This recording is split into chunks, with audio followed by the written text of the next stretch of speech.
o'clock. I can see that many people are still signing into the webinar right now, so we're going to give folks just a few more minutes before we begin, but thank you to everyone who joined right on time.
Good afternoon, everyone. Once again, we're waiting just a couple more minutes for folks to join. I see attendees are signing in very rapidly, but we know we have a lot of interest in this webinar, so we will be beginning in just a couple more minutes. Thank you.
Good afternoon, everyone.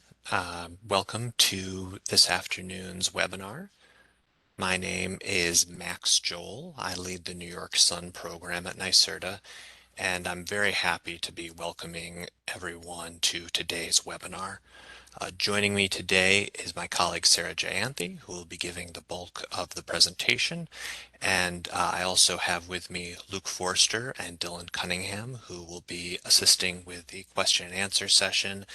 And finally, our colleague John Necrato is providing technical support for this webinar.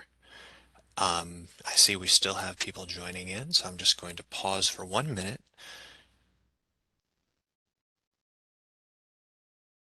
And just as people come in, I'll also say that this webinar is being recorded. The slides will be posted and circulated.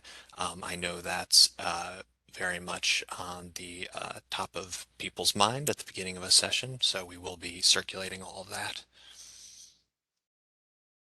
Okay, I think we can go to the housekeeping slide. Right, so before we get started, as I mentioned, everything is being recorded. Uh, Everything will be posted publicly. We will be we'll be doing a Q&A at the end of the presentation. However, you can begin entering questions as you go. So as you see here, there's a Q&A box down on the side. You can type in your questions. We'll be receiving them and reviewing them as we go.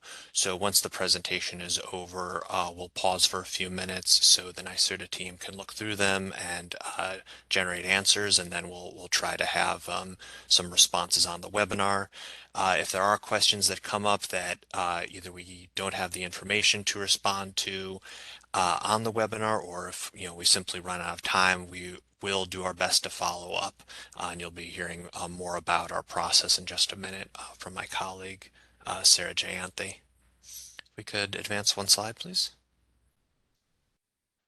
Okay, so before I turn things over to Sarah for the heart of today's presentation, I'm happy to be here on a really momentous day for clean energy in the United States.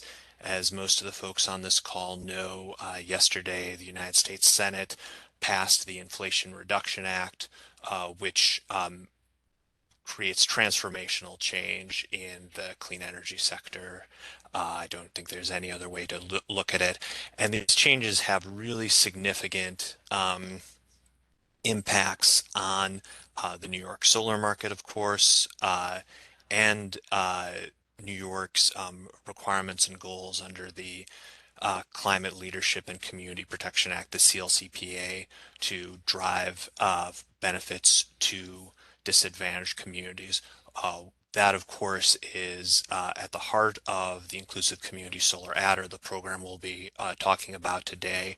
So as you can imagine, just like many of you were looking through the legislation, we're holding our breath to see what happens with it next, and really trying to analyze and understand what's in that legislation, the impact it will have here. The expectation that we really want to set with everyone on this call is that we are going to do that in as timely and as thorough manner as possible. But uh, our goal in doing so will be really to leverage the tools and resources that the IRA provides to deepen and enhance the benefits that disadvantaged communities and low-income customers and everyone served by the ICSA and the related programs we have can do. Um, as a result, we put a little disclaimer up here. In the straw proposal we circulated for the ICSA, we included reference numbers, rules, incentive numbers. Those are all, quite frankly, subject to change. We really need to understand what's in the IRA and how we can use it to go even further than I think what many of us had hoped would be possible with the resources of the state alone. So I would encourage you in your responses to the straw proposal to please include your perspective on how the IRA might interface with your business and or your organization or your interest, and the how it could impact the ICSA. Um, I'll also say that because of this major new factor, this may take us a little longer. Just to be candid about that, we had hoped to stick to a tight timeline to release the new version of the ICSA, but we want to make sure to do it right and to fully take into account the changes that the federal legislation is bringing. Um, Finally, for the purpose of today's webinar, we are really, of course, just at the beginning of that. So this will be just about the last you hear about the IRA on this webinar.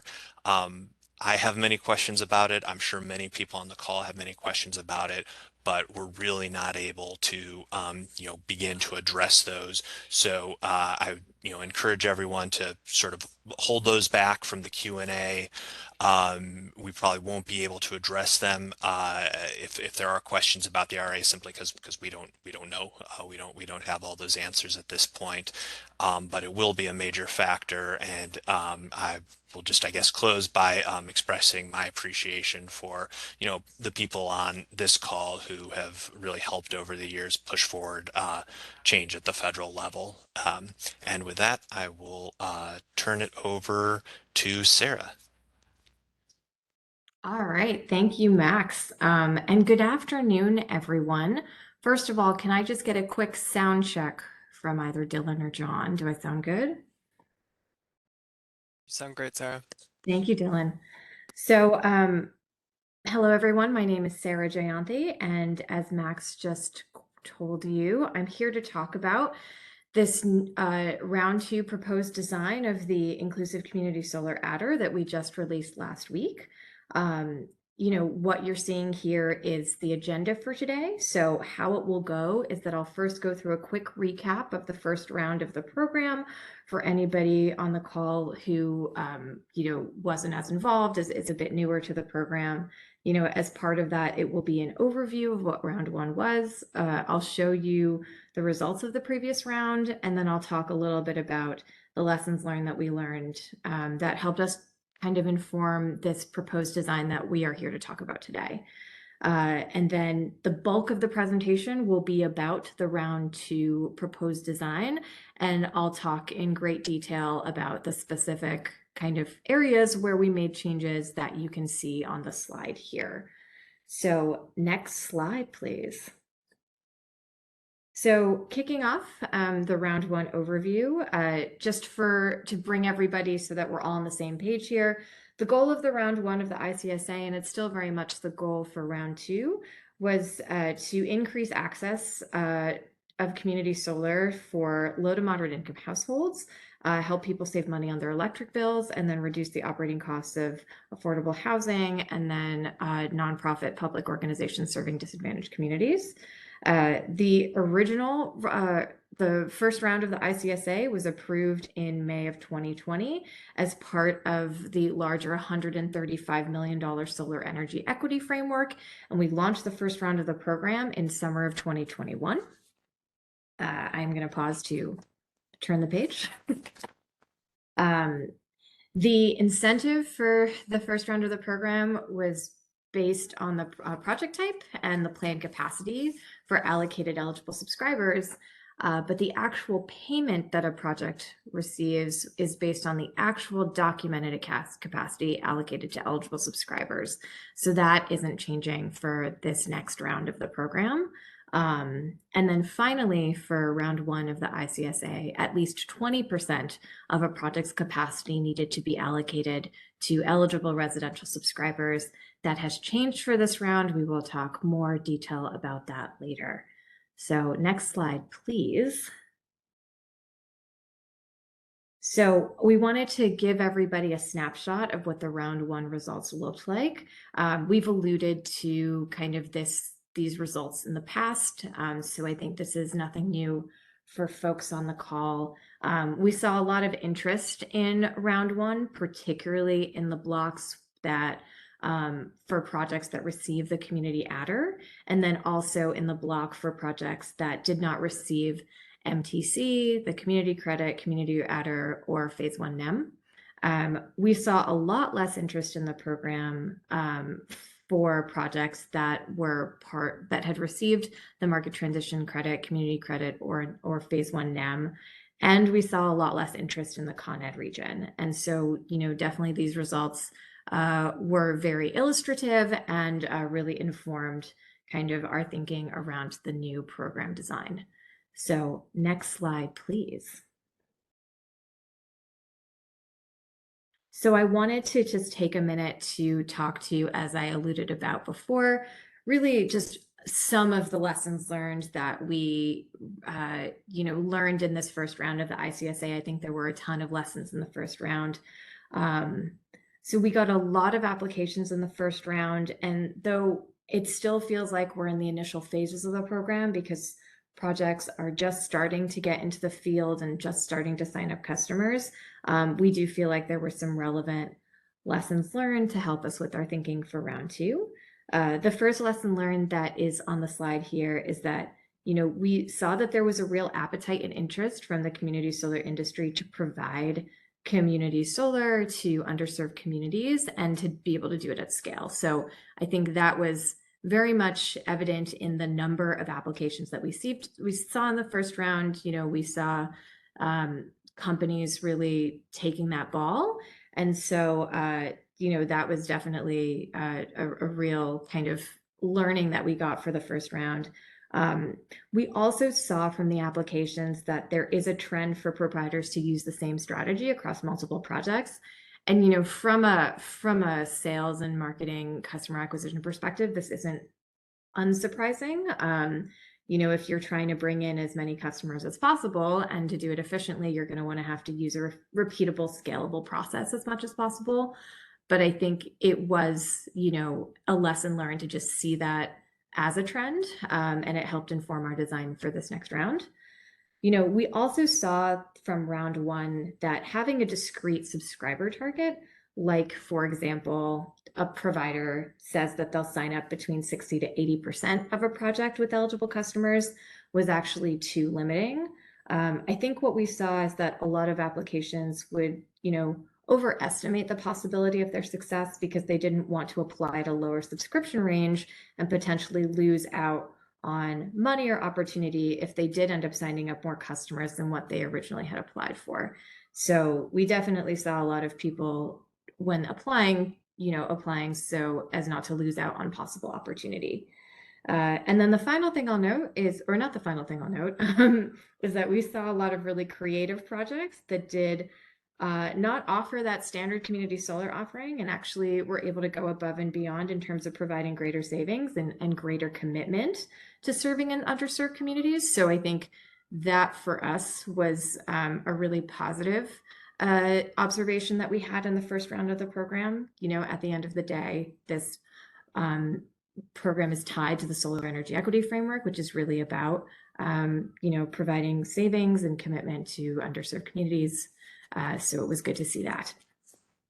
And then I think the final observation that I'll just note here today is that, with the launch of this program, I think more providers are now in the market selling community solar, and we have really observed a greater need for clarity for customers to really understand the product offering. So that is just kind of the final thing that we have seen come out of the launch of this program, and it really did influence kind of our thinking on how the next round should be structured. So, this is just a highlight of the lessons learned, as I mentioned before. And I think with that, I'll just go right into discussing kind of what are the specific details of the proposed round two design. So next slide. Great. So before we kick off on those details, actually, I did want to make sure that everybody is aware of how the stakeholder feedback process is going to work for these proposed rules. So as I mentioned before, we released these program rules last week on August 3rd, and we are giving all stakeholders until the middle of September to read those rules and provide feedback to us. We're giving a couple of options on how to provide feedback. So if you'd like to provide written feedback, we ask that you email us what your specific feedback is using the community solar email address that's here on the slide, and that all emails must be sent by Thursday, September 15th at 3 p.m. We also ask that you use the subject line that is written on the slide, so ICSA Round 2 feedback with the organization name. We're probably going to need to set up a filter to collect all of the feedback because we do anticipate receiving a lot of it. So if you don't use that subject line, your email might not get into the filter and we might not end up receiving your feedback. So please, look at these instructions and use the subject line as we've written it here, just so we can really be able to collect your feedback about the program. So if you or your organization does not want to provide written feedback, we're also going to make time to take feedback over the phone. So as the instructions say here, we're going to have the availability to give us feedback over the next 2 weeks between, tomorrow and August 18th, and then later in September. And if you'd like to schedule a phone call, you should email Dylan Cunningham. His email address is right on the slide here, at least 72 hours in advance of the desired time that you'd like to speak to schedule that 30-minute call. And please honor that 72 hours. We do need time to be able to coordinate schedules. So with that, I'm going to, next slide, please. kick off the part of the presentation where we walk through the proposed changes for the ICSA, for the second round of the ICSA. Before I do that, just confirming with Dylan and John, I still sound good? All good. Great. So how this is going to work is, sorry, I'm just letting my notes go. So just to make everyone aware, what I'm going to do right now is that I'm basically going to be walking through what we distributed in the explanation of the program changes. I'm really going to be walking through what we wrote in that document. And there's not going to be any new information other than what was written in the document. I think, the real purpose of the presentation here is to give an opportunity to provide any additional clarity on parts that might be confusing. So I'll be walking through project eligibility, the subscriber requirements, the new incentive levels. I'll spend a little bit of time on this new section called community benefit projects. I will be, talking about the updates to eligible subscribers and then how we are restructuring the payment and funding process. And then finally, we will talk about updates to record keeping. And then for each section, the way that it will work is I will talk about what the new design is and then our reasoning for making that design change.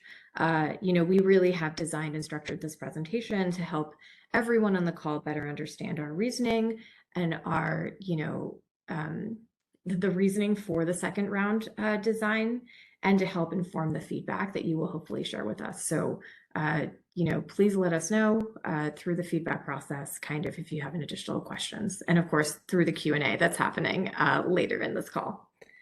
All right, so with that, next slide, please. We will start with project eligibility. Next slide.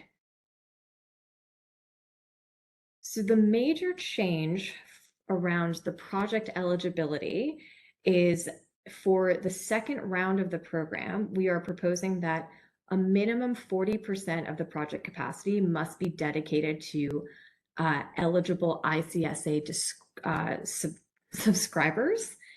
And then another important piece of that is that at minimum 50% of the ICSA portion must be filled with eligible residential subscribers. So I know that, this is different from the last round. Maybe, having the two percentages is a bit confusing. So we're actually going to have a visualization on the next slide to describe this. And we can kind of talk about it more there. So the reason why we're making this program design change is that because in the April 2022 order, the commission did direct us that 40% of the 4 gigawatt target has to be targeted towards LMI residents and those living in regulated affordable housing and disadvantaged and environmental justice communities under the solar energy equity framework. The commission also directed NYSERDA that half of that solar energy equity framework target must be focused on projects that provide low to moderate income residential customers with direct guaranteed bill savings. So given these two directives and the fact that the Inclusive Community Solar Adder is a significant program under the solar energy equity framework, it's really, we at NYSERDA just find that it's really important that these capacities had to be set at the levels that they're set in order to meet those commission directives. So next slide, please. So, going back to how the minimum 40% of project capacity, 50% of the ICSA portion will work, we just did an illustration that we hoped described this. So if you look at the left example, you will see that a minimum of 40% of the capacity is really just, of your total project capacity, at least 40% of it has to be ICSA eligible subscribers, 40% or more. And then in the drawing on the right, you'll see that what we're illustrating is that of that 40% capacity, half of it needs to be residential subscribers. So in this specific scenario, you're looking at 50% of the 40%. So that has to be 20% of the total project capacity needs to be eligible residential subscribers.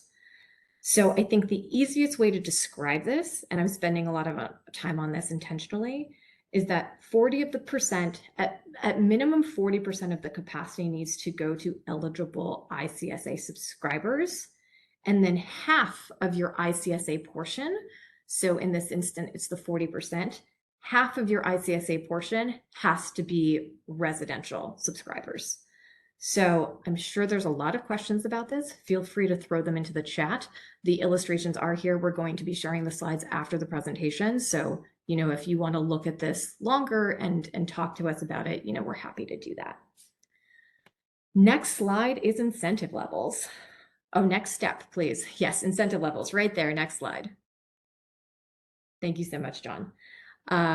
So for incentive levels for Upstate, we're going to have two different incentives. So if your project received the community adder or just has the base incentive, you will get the same incentive rate of 10 cents a watt.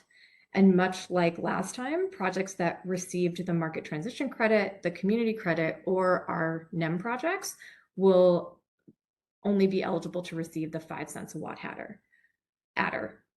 For all Upstate projects, we are proposing a minimum required discount of 10%.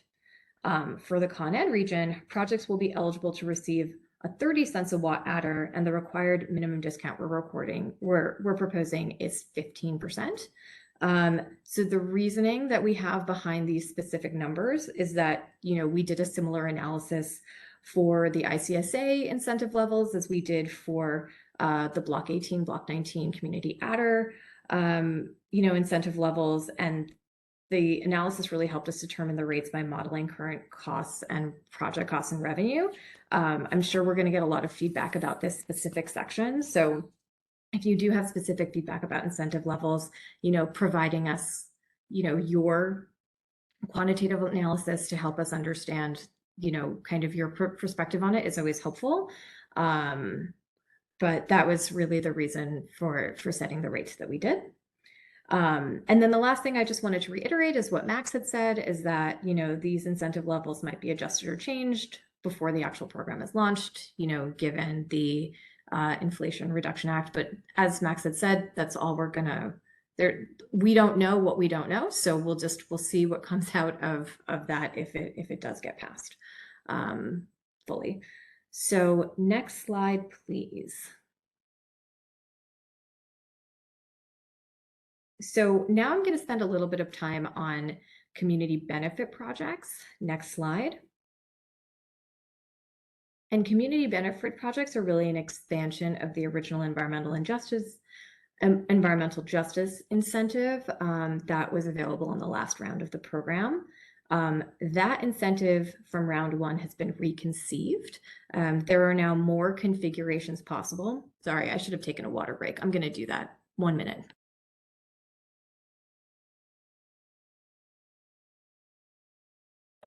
Thank you for the water break. So first off, the environmental justice incentive from round one has been reconceived.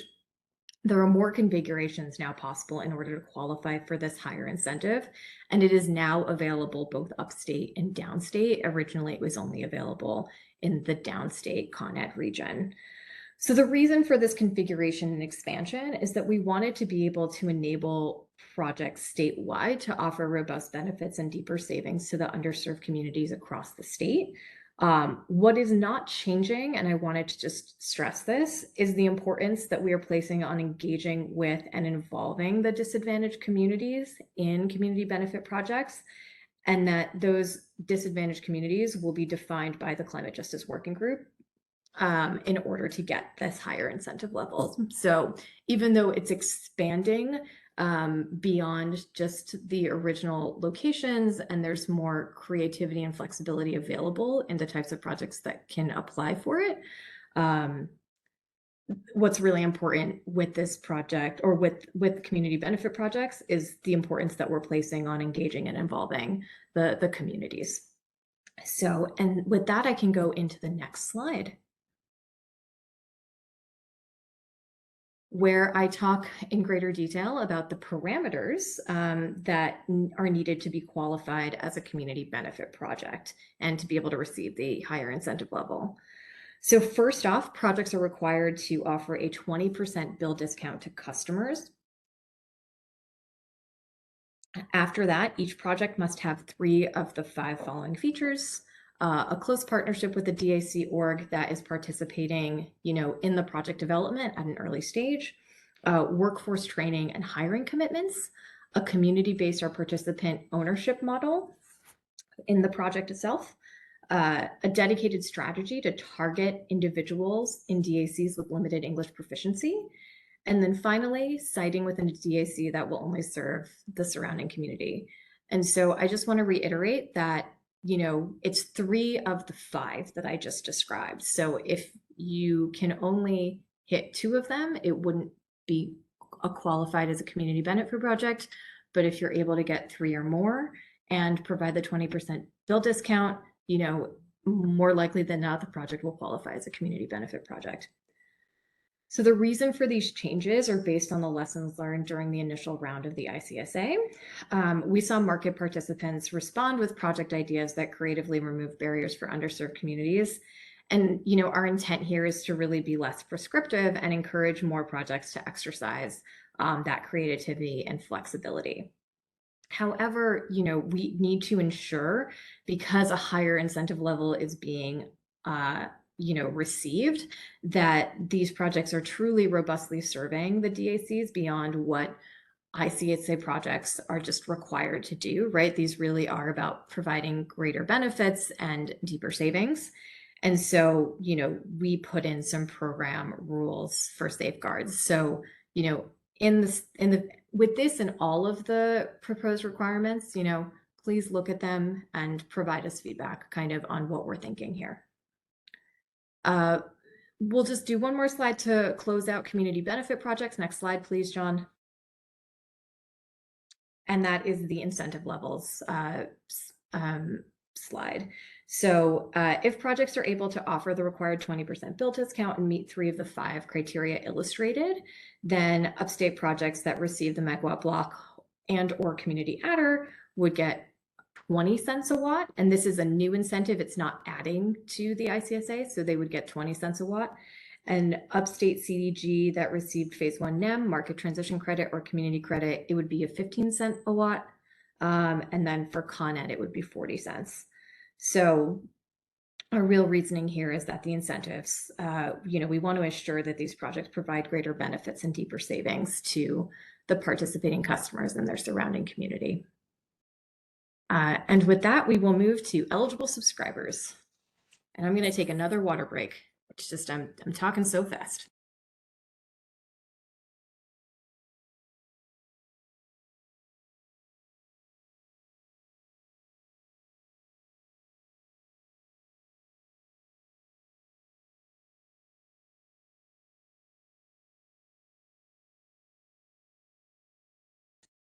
All right, so eligible subscribers, thank you so much. To start, we're gonna just highlight a slight efficiency update here for this, which is that, for eligible if a project decides to do the categorical eligibility route, you will have the option to collect that information using the affordable solar documentation retention process versus the information that's kept in versus a provider needing to keep that information in-house. So this change is really that we're just giving providers more options to be able to verify customers and to store sensitive customer information. So next slide. So next slide is talking about our updates to Geo Eligibility. I'm sure this one is of great interest to a lot of people on the call. So for the new round of the ICSA, we are proposing that subscriber eligibility can just be demonstrated by residents in a disadvantaged community, i.e. no need to collect self-attestation. It's important to note that the disadvantaged communities that a customer needs to be demonstrated to be living in, that they are it's really disadvantaged communities that will be the final disadvantaged community criteria once it's adopted by the Climate Justice Working Group. This is a really important caveat because they are not currently final. They are still in the process of getting finalized. And their public comment period actually just closed on Friday. So the reason for this change is that, the proposed DAC criteria is it's gone through a very long process to be developed. It's very robust. There are 45 indicators, including income, that are being used to identify locations as DACs. And one of the relevant updates is that income is not the only indicator that qualifies a resident as disadvantaged. So income attestation, we feel, is no longer necessary. As I mentioned just now, but I want to reiterate it again, the criteria is still in draft form, and New York Sun will not allow projects to use that DAC criteria for eligibility in invoices for ICSA payment until after that criteria is finalized and adopted by the Climate Justice Working Group. So projects that apply prior to the DAC being finalized can say that they're going to use Geo Eligibility and say that they're going to use the final DAC criteria, but we can't actually use them for calculating invoice payments until it's final. And I'm sure people have a lot of questions about that. Please put them into the chat, and Max and I will do our best to answer those specific questions. But the real key here is that we will be able to use the final DAC criteria once it's adopted by the Climate Justice Working Group. And once that is adopted by the Climate Justice Working Group, we can use that criteria and self-attestation is no longer necessary. So, and that's the proposal, of course. Next slide. So another exciting update is that we now have a bit of a fast track way for public schools to be considered eligible non-residential subscribers. If they qualify for a new NYSERDA program, which is Green Schools for High Need Communities, PON 2924. And so we wanted to add this in because our colleagues on the Green Schools team have partnered with the Department of Education to put together this robust list of schools that identify as either high needs or located in a DAC. So this list can be used to, work with schools that are on that list, and those schools can be considered eligible non-residential subscribers. All right, next slide. Another big update is around master metered properties that are regulated and are restricted from passing through their savings onto customers. What we're proposing in the new round of the program is an alternate pathway for them to be considered eligible residential subscribers.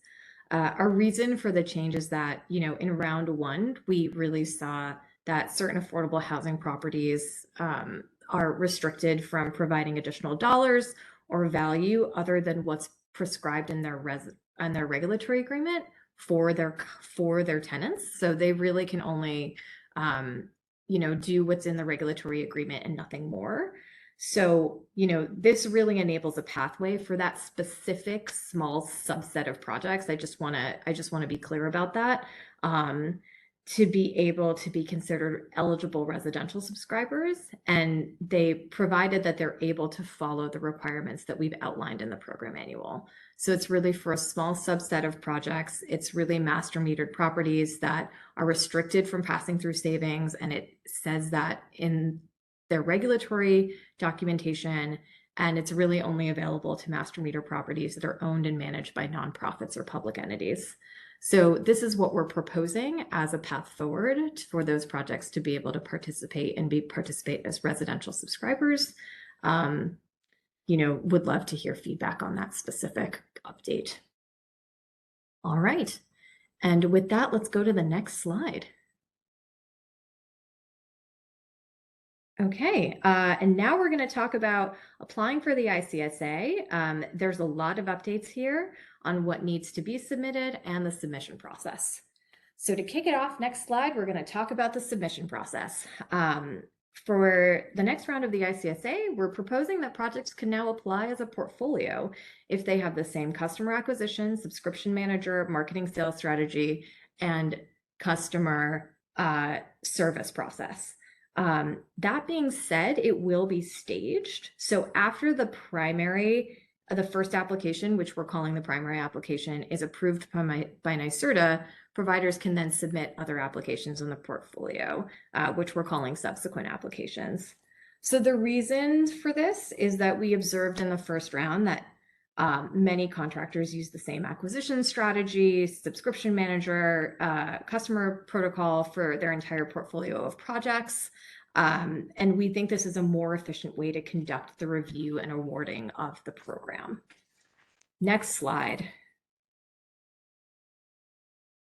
So with this new portfolio process, as I mentioned just now, we will now have subsequent applications submitted after that primary application is approved, and the subsequent applications don't need to submit as much documentation as the primary. But as part of that, for that process to work, we now need providers to attest with each subsequent application that those applications are identical to the first application that they submitted. And the reason for this is that NYSERDA needs the written attestation that the applications submitted subsequently to the primary application are identical.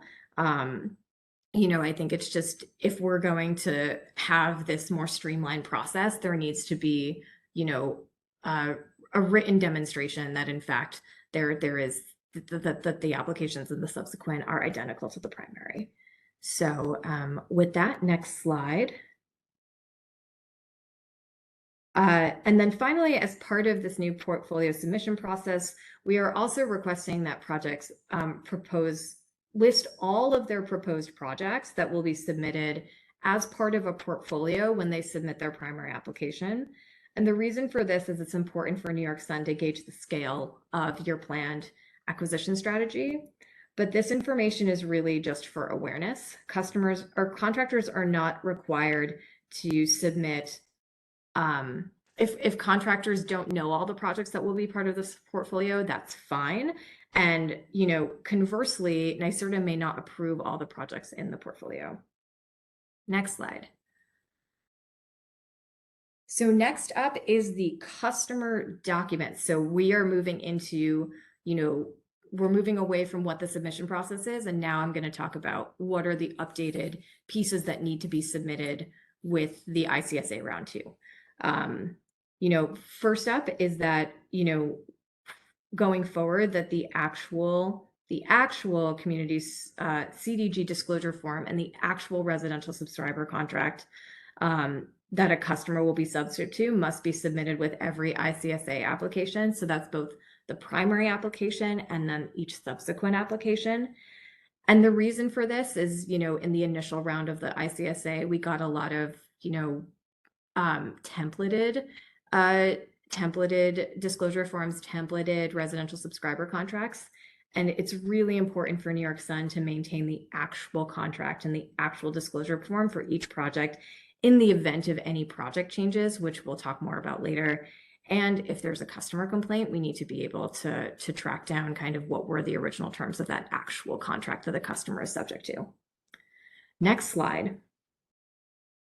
Next is the contractual agreement. So we're proposing that providers submit the contractual agreement between the primary contractor and the subscription provider, confirming that they're working together.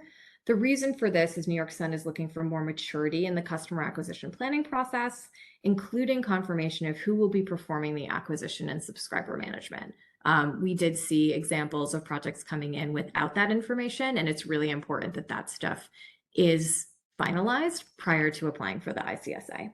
And this is, a new requirement that is a way for us to confirm that that is finalized. Next slide. Another new requirement is the video screen capture of the journey that a customer will experience when they sign up for a community solar product. So we added this because, New York Sun, we really do need to understand how a customer will be signing up for community solar. You know, what is their online customer journey? We need to be able to understand that.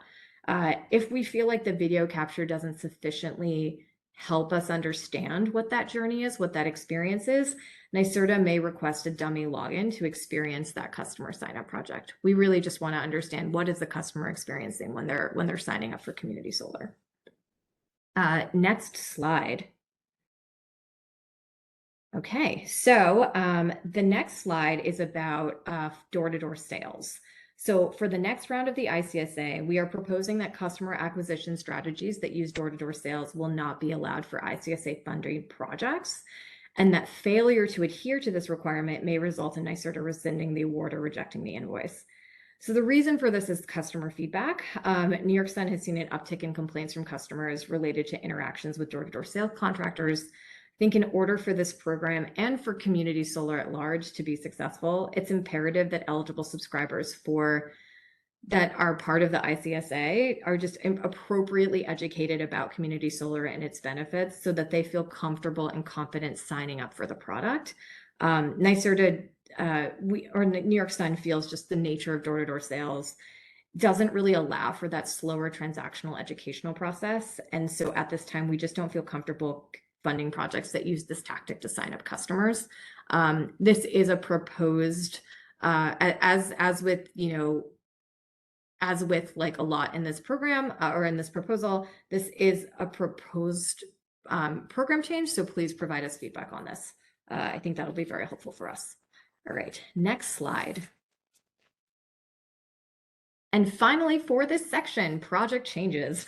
A contractor is required to notify NYSERDA if specific changes occur after any application is approved, whether it's primary or subsequent. The reason is that NYSERDA needs to be aware of any changes to a project that might impact the customer and that customer experience, and confirm whether those changes are consistent with the ICSA program rules. And then next slide. All right, everyone, this is our last section. Thank you for bearing with this detailed presentation of funding, payments, and record keeping. So next slide. So I think we're going to get a lot of questions about this, which is the ICSA funding amount and how payments are going to be structured for the next round of the program. So in round one, projects proposed their sign-up target, and if they went below that sign-up target, they were penalized. And if they went over that subscriber target, there was no award.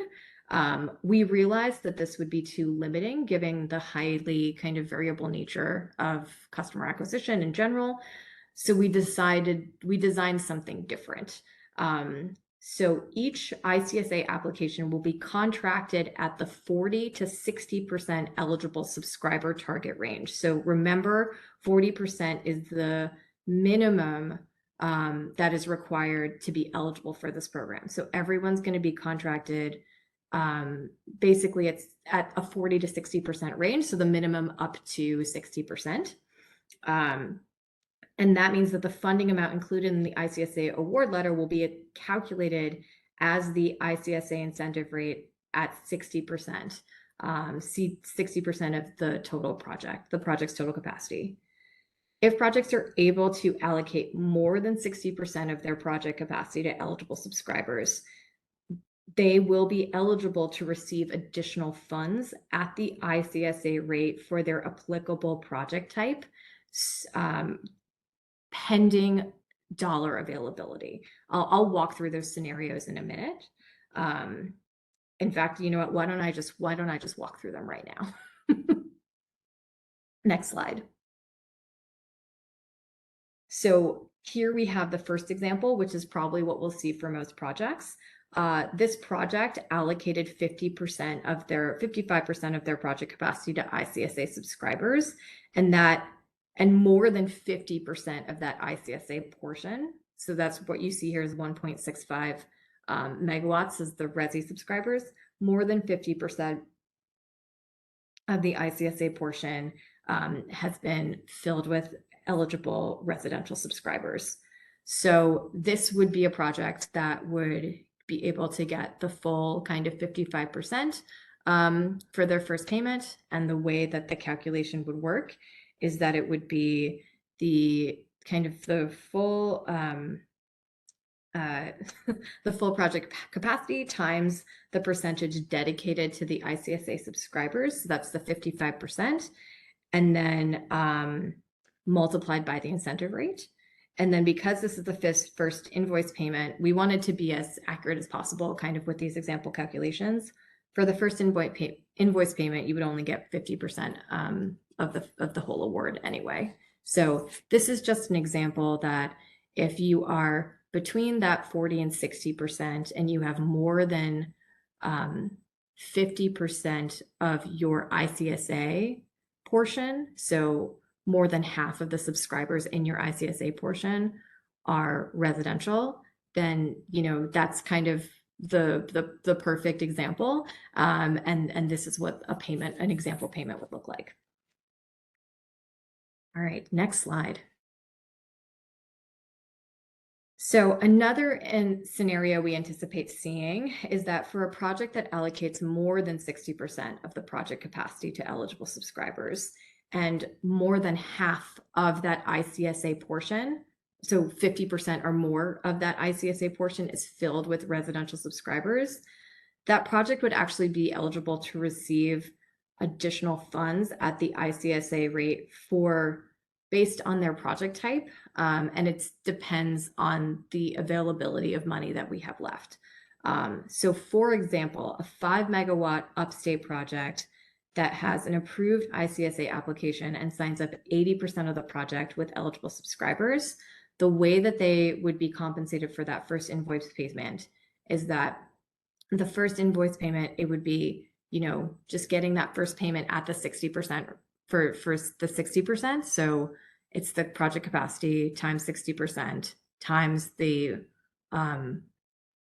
megawatt block rate. And then you would also get additional funding for that additional 20% of subscribers, because the ceiling on the award letter is 60%. But then because you went above and beyond, we'll be able to kind of fund you for that additional 20%. And it's demonstrated in this calculation below. I know that this is probably, just let us know what questions you have around this. I'm trying to be respectful of time because I know we're coming up on 2:00. But we're really hoping that these illustrations can help kind of illustrate how we're structuring the funding going forward. Next slide, please. Now, this is, I think, one that will, I'm curious people's questions about this one. If you sign up more than 40% of your project capacity to eligible subscribers, which is one of the minimum requirements for the program, but then less than 50% of those customers are eligible residential subscribers. So I think, the illustration that has been put together really illustrates this well. If a project is unable to achieve that requirement of half of the ICSA portion being residential subscribers, then the ICSA will be recalculated and paid based on the residential portion achieved.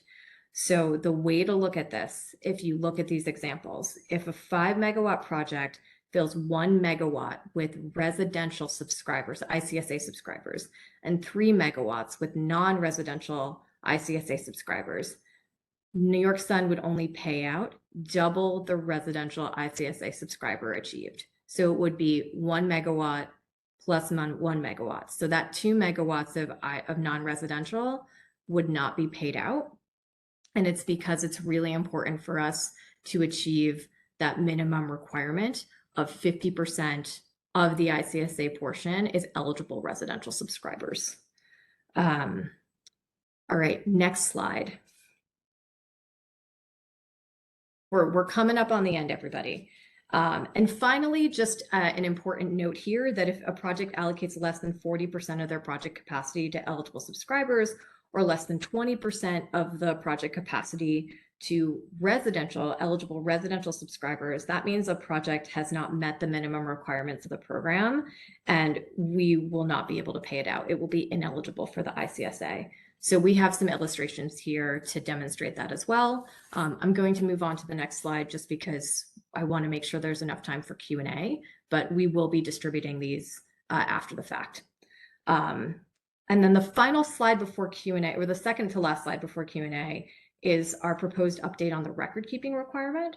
So contractors that receive the ICSA are required to ensure that a project receiving the adder maintain the same percentage of income eligible subscribers at the same bill discount rate for 25 years.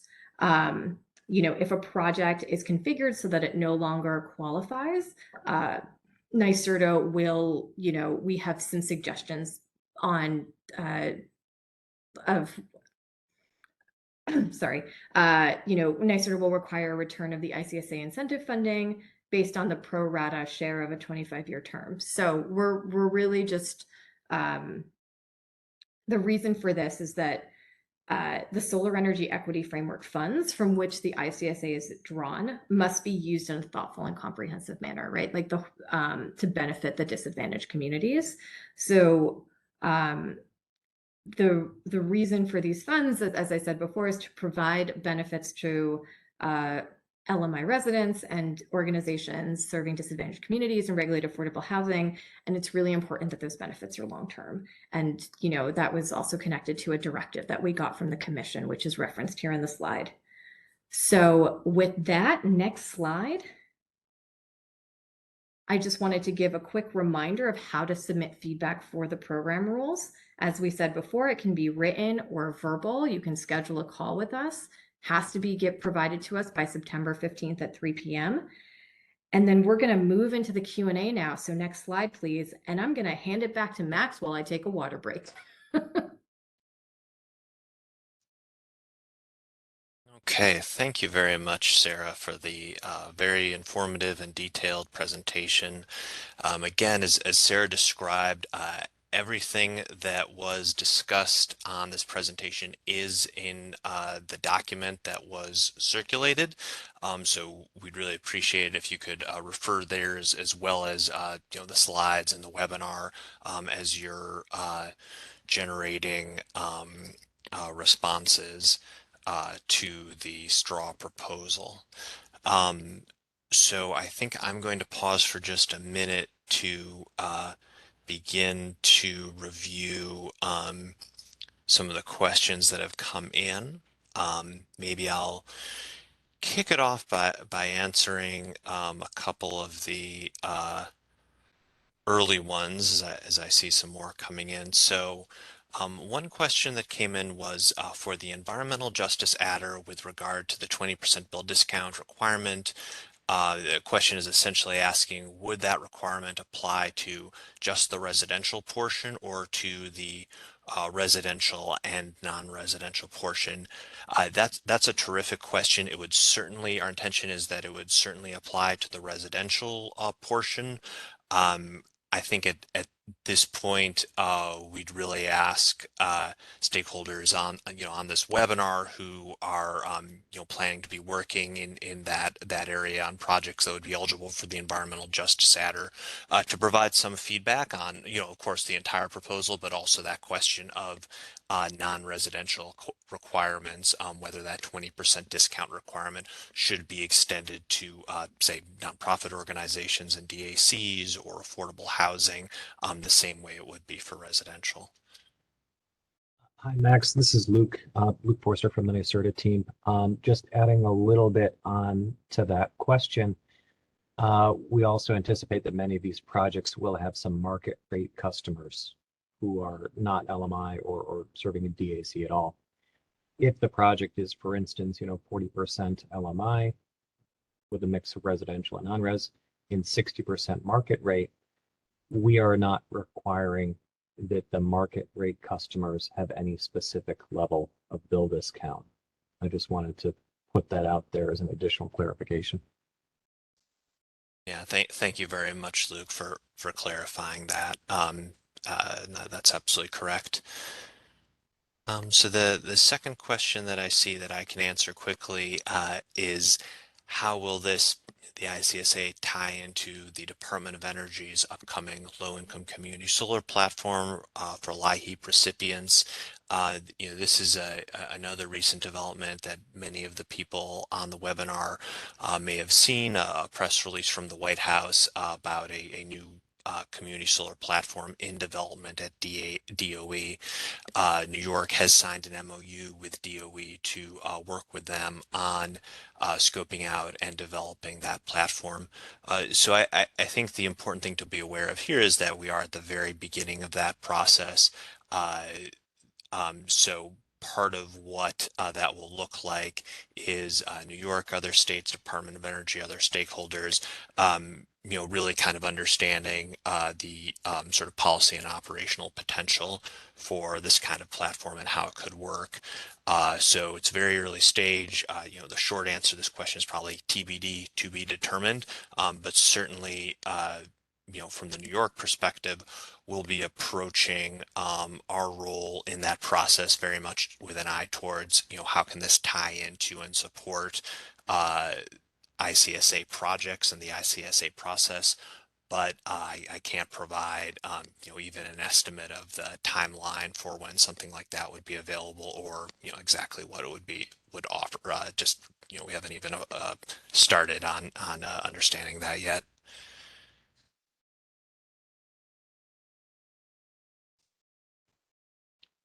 I'll take, And go for it, Luke. yeah, I'm happy to take the next one. Someone wanted to get a little more color on how we came up with the 15% discount requirement for Con Edison.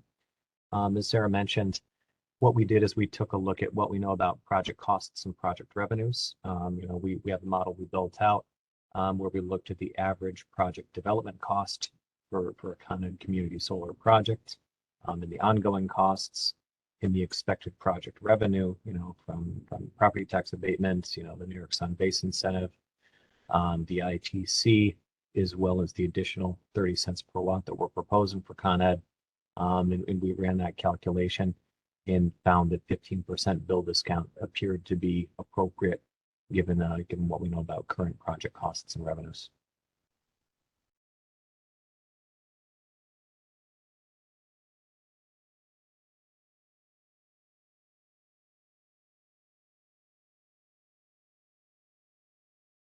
So I can take the next question. We have a question here about how many megawatts will be available for the ICSA, and I think we have another question similar to that. So first of all, thank you for that catch. That is in the proposed rules, but I just realized that didn't get translated into the presentation. So what we're proposing for upstate projects is a 500 megawatt capacity block that will be for both projects that are eligible for the 10 cents a watt adder and the 5 cents a watt adder. So there won't be discrete blocks for the 10 cents a watt and 5 cents a watt. It's, all upstate projects, it's all under this one 500 megawatt block capacity, or this 500 megawatt block. And then for upstate, for downstate, we're looking at a 100 megawatt block capacity. So that's for kind of any Con Ed project.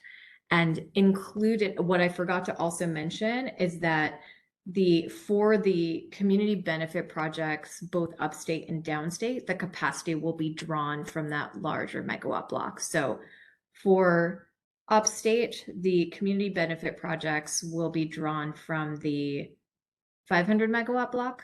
And then for downstate, the community benefit projects, they'll be drawn from the 100 megawatt block for Con Ed. So I hope that answers the question.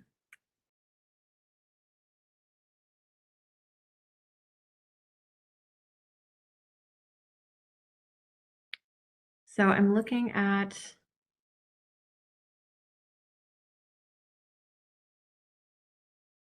sorry, I'm going to go on mute as I read more questions. Apologies for the silence, everyone.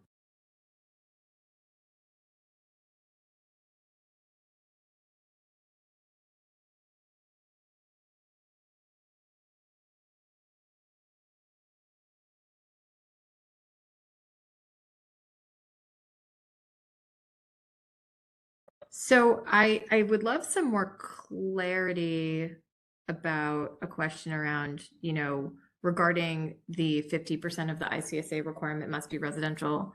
Does a service address in DAC satisfy the requirement, or is there criteria in addition to geo qualification? So providing more clarification on that is helpful. So please, include it in the chat, or you can follow up with us over email. And then I think I just wanted to reiterate at this time that as far as like what satisfies as a something under a DAC, that is going to get really finalized with that final DAC criteria once it's adopted by the Climate Justice Working Group. So I just want to reiterate that as well.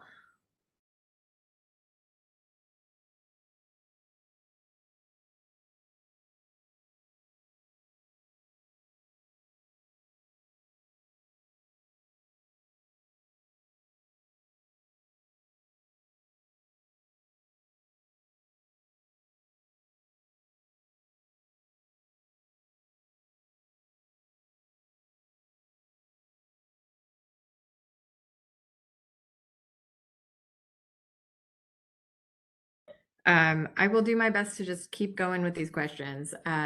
So we have a suggestion to add in more flexibility in the EJ incentive. For example, solar, this is from someone where they're saying, our solar projects, we're developing a model that would provide a monthly discount to subscribers and a community fund that would be governed cooperatively by community subscribers. I mean, I 100% am open to hearing kind of more ways to enable creativity and flexibility within the community benefit. So please, add those into your comments about that section. We really designed it with what we saw. So if there's anything that we're not seeing, please put it into your comments for the program.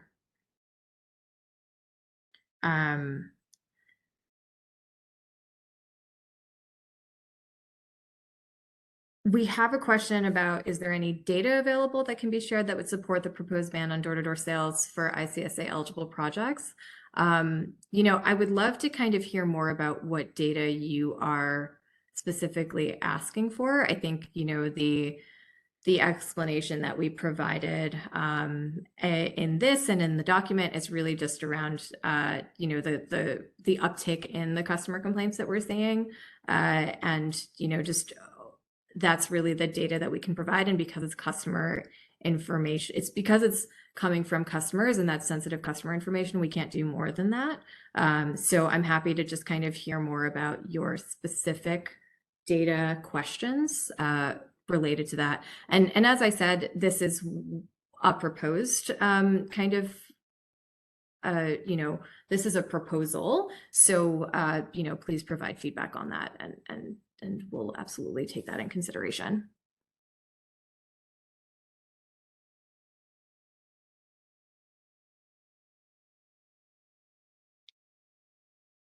So there's a question about what's the estimated timeline to get round 2 up and running. So I think that it's a combination of, well, it will definitely be happening after September 15th, but, in terms of the actual timing of it, I think it will really be dependent on the responses that we get from this feedback process. And then also, I think Max had alluded to that, whatever comes out of the Inflation Reduction Act, if it does get passed, that has to be taken into consideration as well. So I can't give you, an exact timing, but, I hope that helps you understand kind of what we need to be able to do before we release the round 2 of the program. The other question is the program capacity sizing, 500 megawatts upstate. Is that megawatts AC or DC? That is DC. We always size the NYSERDA incentive caps in DC.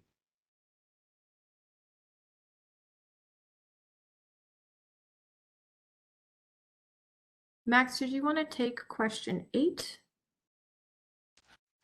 I would be happy to. Thank you, Sarah. So we got the question, do these changes, meaning the revised rules for round two apply to projects that were approved during round one. So we're reviewing right now how that could be done, and we'll looking at the specifics, and of course would appreciate stakeholder feedback. Generally speaking, I think it's fair to say that we would be looking for, where there's increased flexibility offered in the round two rules, especially geo eligibility for residents of the final disadvantaged communities. If round one projects had an opportunity to shift to that more flexible model, that would probably be paired with, kind of increased responsibility on the project, such as a shift to the, record keeping and requirements for the full life of the project, 25 years, versus the 5-year sort of oversight period that was in round one.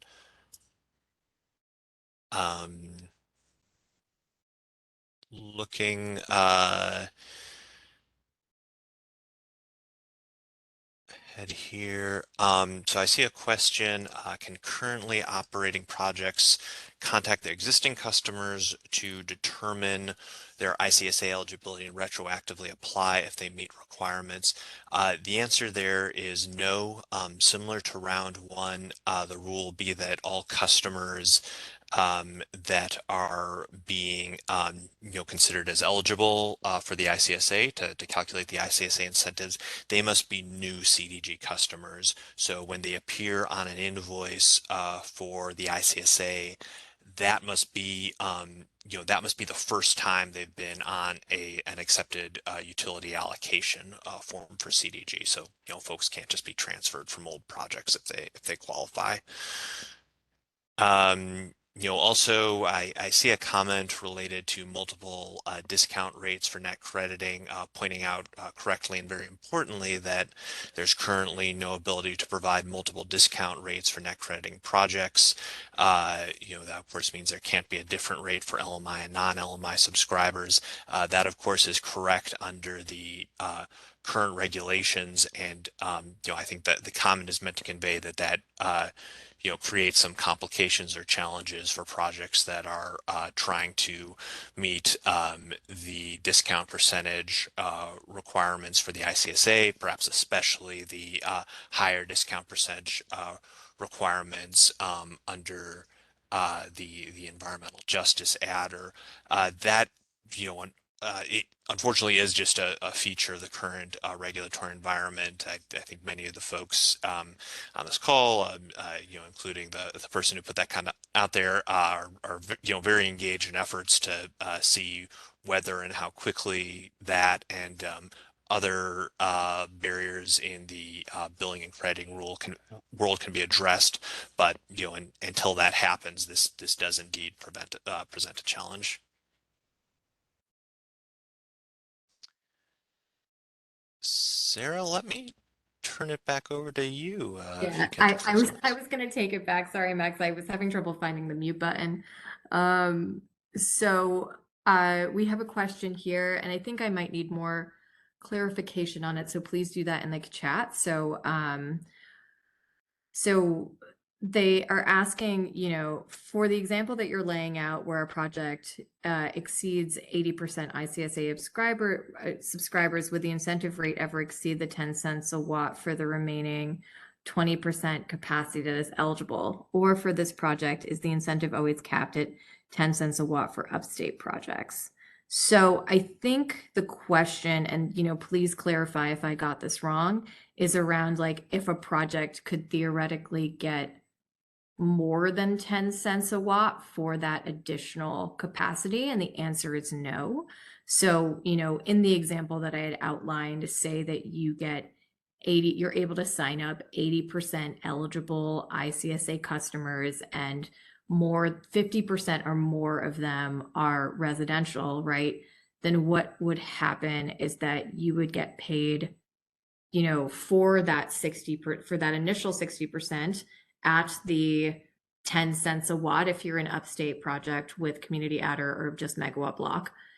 And then, pending fund availability. So it says this in the program rules, but I want to reiterate it, that the fund will really be first come, first serve. So pending fund availability, you would also be able to get paid for kind of what is that difference between the 80 and 60, which is the 20%. And that payment would be at the 10 cents a watt. So let me know if that answers your question. And if it doesn't, feel free to just type into the chat. And of course, this is why we are doing the feedback process that we are. We can always, talk with a scheduled phone call. So let's see. So question here for projects that have already gotten the NYSERDA, that I just want to get clarification on this. So for the projects we already got NYSERDA approved for the community adder, but haven't reached commercial operation, are these projects eligible for the ICSA? So I think the clarification I'd like here are these projects that applied for that have the community adder and have not applied for the ICSA, and so they'd like to be eligible for round one? Because the answer to that is no, unless if the round one program is closed. So unless, if you haven't applied for round one of the ICSA, it's not accepting new applications. Any projects that are close to reaching commercial operation, they would be able to apply for round two. And one thing that I didn't mention on the call, but it is in the program rules, and I'm actually gonna make sure I get the right language here, is that if your project, reached commercial operation kind of between the close date of the ICSA, which is June 7th, 2022, and then before the open date of the new program, if you achieved commercial operation within that window, what we're proposing is that those projects are eligible for round two. And the reason why we put that in there is we know that there's going to be a few months between when that program closed at the beginning of the summer, and then we're not really we don't have a timeline, as I said before, about when the new one will open. So this really does allow for projects that reach commercial operation within that band of time to be able to apply for the ICSA. So that's what we're proposing. Let me know if that answers your question. I think it sounds like we got another question about when the project, or when the stakeholder feedback is due. It's due September 15th by 3 p.m. And as it says on the slide, we will have 2 windows of time to conduct calls if you'd like to do a call as well, or instead of providing written feedback.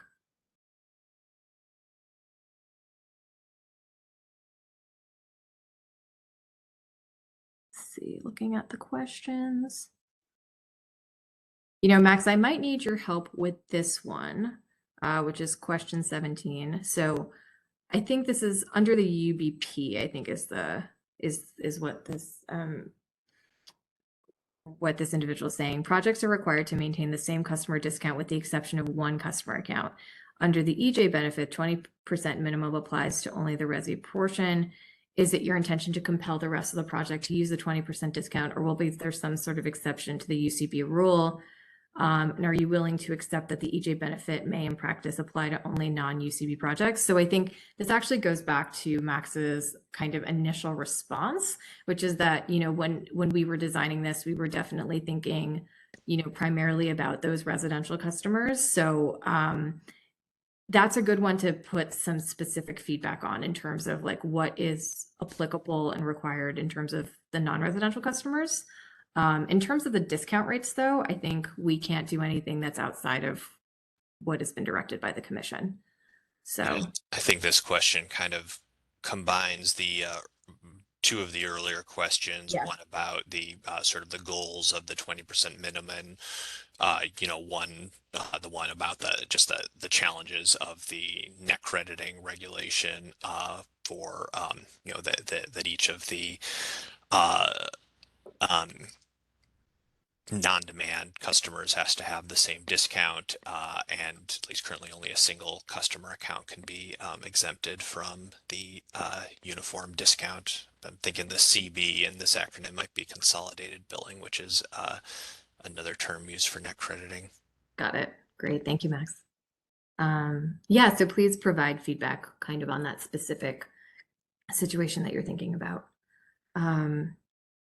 When do these new provisions become effective? So I'll restate what I had said earlier, which is that, we don't have a timeline on when the next round of the ICSA will launch.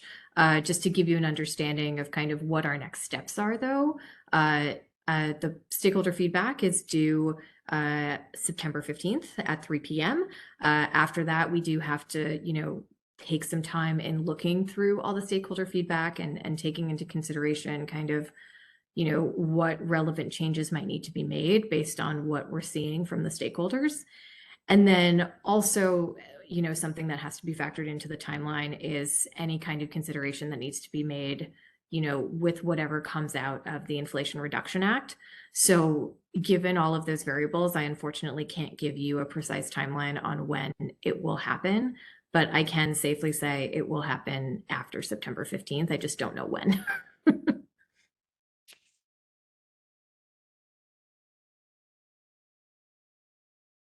Any other questions coming in?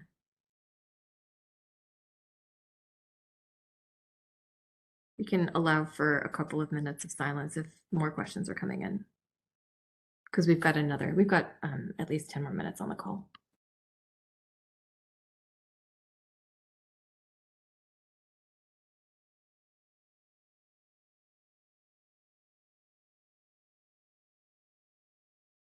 So the person who asked the question about the 80%, how the 80% of eligible subscribers will work, sounds like my question, my response answered your question. So just saying that verbally so everybody knows on the call. Good to know. And yeah, we just got another question in. Is 500 megawatts for upstate the total capacity block? Yes, that's the total capacity block. So that's for CDG projects that received the community adder, projects that received just the megawatt block, phase 1 NEM, market transition credit, community credit, and then any of the upstate projects that would be applying for the community benefit project higher incentive. All of that would be under the same 500 megawatt block. And Sarah, maybe just some additional clarification on that, because I think you could also read this question to be, will there be additional blocks beyond the 500? And I think the answer is yes. That is the expectation that there will be future blocks as we move forward towards the full 10 gigawatt distributed solar build out. Yeah, great addition, Max. Thank you.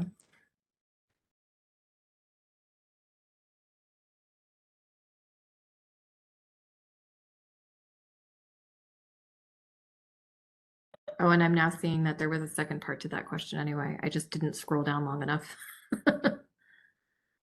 So any other final questions from folks? We're seeing a slowdown here.